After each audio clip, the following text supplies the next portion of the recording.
ನಮಸ್ಕಾರ.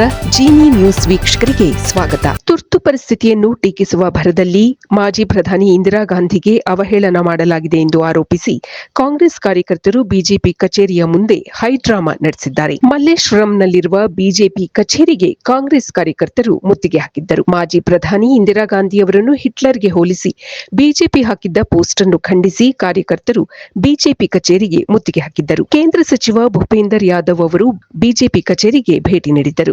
ಈ ವೇಳೆಯಲ್ಲಿಯೇ ಮುತ್ತಿಗೆ ಹಾಕಲು ಕಾಂಗ್ರೆಸ್ ಕಾರ್ಯಕರ್ತರು ಯತ್ನಿಸಿದ್ದರು. ಆದರೆ ಪೊಲೀಸರು ಮಧ್ಯಪ್ರವೇಶಿಸಿ ಪ್ರತಿಭಟನಾಕಾರರನ್ನು ತಡೆದಿದ್ದರು. ಮುತ್ತಿಗೆ ಹಾಕಲು ಯತ್ನಿಸಿದ್ದ ಪ್ರತಿಭಟನಾಕಾರರನ್ನು ಹಿಂದಕ್ಕೆ ತಳ್ಳಲು ಬಿಜೆಪಿ ಕಾರ್ಯಕರ್ತರು ಪ್ರಯತ್ನಿಸಿದ್ದರು. ಪೊಲೀಸರ ಮಧ್ಯಪ್ರವೇಶದಿಂದಾಗಿ ಎರಡು ಬಣಗಳ ನಡುವೆ ಹೆಚ್ಚಿನ ಘರ್ಷಣೆ ಉಂಟಾಗಲಿಲ್ಲ. ಕೇಂದ್ರ ಸಚಿವರ ಸಮ್ಮುಖದಲ್ಲಿಯೇ ಕಾಂಗ್ರೆಸ್ ಪಕ್ಷದವರು ಮುತ್ತಿಗೆ ಹಾಕಲು ಯತ್ನಿಸಿದ್ದಾರೆ. ಆದರೂ ಪೊಲೀಸರು ಎಫ್ಐಆರ್ ದಾಖಲಿಸಿಲ್ಲ. ಸರ್ಕಾರ ಹೇಳಿದಂತೆ ಪೊಲೀಸರು ಕೇಳುತ್ತಿದ್ದಾರೆ ಎಂದು ವಿಧಾನ ಪರಿಷತ್ನ ವಿರೋಧ ಪಕ್ಷದ ಮುಖ್ಯ ಸಚೇತಕ ಎನ್ ರವಿಕುಮಾರ್ ಆಪಾದಿಸಿದ್ದಾರೆ. ಎರಡು ಬಣದವರನ್ನು ನಿಯಂತ್ರಿಸಲು ಪೊಲೀಸರು ಹರಸಾಹಸವನ್ನು ಪಟ್ಟರು.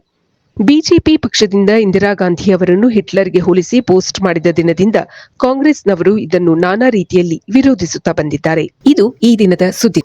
ನಿರಂತರ ಸುದ್ದಿಗಳಿಗಾಗಿ ವೀಕ್ಷಿಸುತ್ತಿರಿ ಜೀನಿ ನ್ಯೂಸ್. ನಮಸ್ಕಾರ.